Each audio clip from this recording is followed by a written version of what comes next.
Story number 1. It was the day before last Thanksgiving. I was driving down to my aunt's house.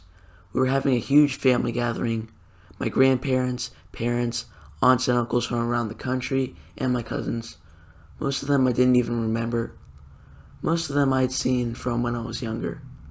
Anyways, I was cruising along, but while driving I see white and orange shining objects up ahead. I slow down, and when I get close enough I stop. I was on a side road, but this was weird.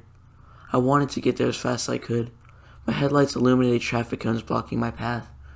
I was thinking about driving around them, but ultimately I thought that they must have been there for a reason. Possibly there's construction nearby up ahead or something. Then I see police lights up ahead. They blind me at first, but a few seconds later, I noticed they were heading my way.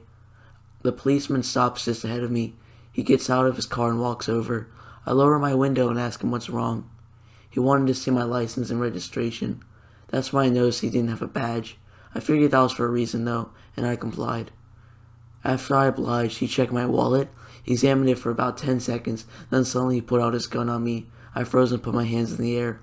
Give me every valuable thing he had right now. I began reaching over, but he ordered me to step out. I did so, as he had the gun. I was about to turn and run away or try something, but I couldn't. I was just frozen and paralyzed in fear. Then, all of a sudden, the adrenaline kicked in, and while he said something, I ran. He fired at me, but the bullet missed. I ran to the side of my car.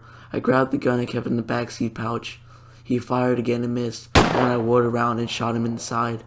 He fell and screamed in pain. A million thoughts ran through my head. Should I finish him off or no? Ultimately, I decided not to. I sprinted back to my car and floored it back down the street the way I came in reverse, with his screams echoing behind me. I was going at least 90 miles an hour, but slowed down several miles later. The road was basically dead. When I was far enough away, I pulled over to catch my breath and think about what I had just done. I cried and felt horrible. I just shot someone. He may even die. But in the end, I comforted myself and ruled it out, saying that it was self-defense. He was a fake cop, obviously. But I still could have ran to my car or just ran away or something, but both options were too risky. I could have done something else. Over time I felt better though. I pulled into a gas station way farther down the road in the trip. I slept there and hit the road the next day. It still messed me up though. If you are wondering, yes, I made it to my aunt's house in time, alright. I never saw the man again. Everyone had a good time, but I couldn't enjoy myself. I got home and I was miserable. I couldn't sleep knowing that I almost killed someone. I like to think that that guy survived. Even if he robbed me, I got my license and registration back, by the way. Be careful who you trust. There are fake cops out there waiting for the next victims.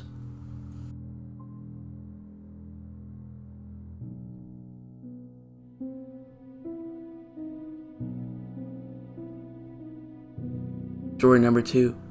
Several years ago on Thanksgiving, I was 10. It was me, my parents, and my aunt and uncle.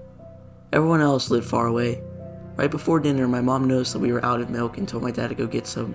He grabbed some cash and left. We prepared the feast and he came home just in time, but not just with milk.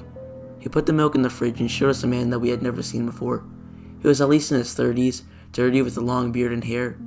He introduced the man as Tom and told us that we would be spending our Thanksgiving with him. My mom pulled my dad aside and asked him where he got Tom from. My dad replied that he found him at the store. My mom was very angry with him. She told him that he brought some random homeless man home, and now we had to feed him and take care of him. My dad told her that he was harmless and lonely, and that he felt guilty because he didn't have anyone to spend Thanksgiving with. They put it aside and we ate.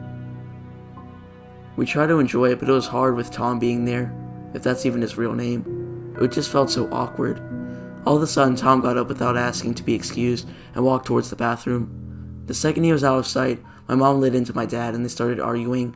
Suddenly, we heard a loud bang from the restroom, which startled me. My dad got up and walked over to the door. He knocked on it and asked, "Tom, you okay?" No reply. He opened the door, which was surprisingly unlocked. He saw all the drawers open and ransacked, many with valuables in them.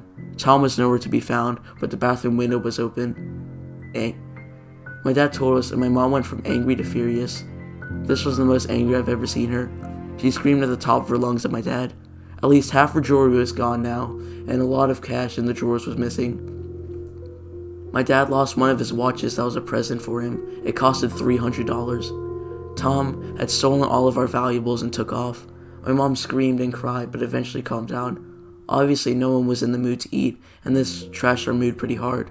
My aunt and uncle went home early. My parents fought more, but eventually went to sleep. We made sure everything was locked. I was pretty upset too, even though I was young. I agreed with my mom then, and I still do.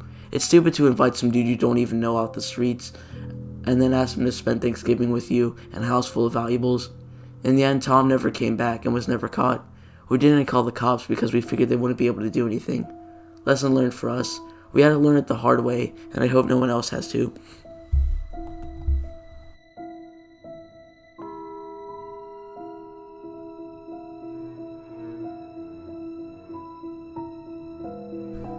Story number 3. I hate Thanksgiving. It's my least favorite holiday, and here's why. On Thanksgiving, I was with my friend named Lucas. I live alone and both my parents sadly passed away. I have a brother, but he's in another state. Other than that, I don't have anyone. Both sets of my grandparents are also dead. I have extended family that I'm not close with that live on the other side of the nation. But all of this is bad, but it's not why I hate Thanksgiving. It was me, Lucas, and his family, which consisted of him, his parents, and his 2 brothers. While eating, we heard loud footsteps that sounded like, then we heard a bang. This all came from upstairs. No one else should have been in the house. Lucas' dad went to check it out, and so did his 2 brothers. They were both older and stronger than him. I chatted with Lucas and his mom some more. Then we heard loud shrieking from upstairs, followed by rapid footsteps. Then some guy I'd never seen before ran downstairs. He passed us in the living room, and he went out the front door.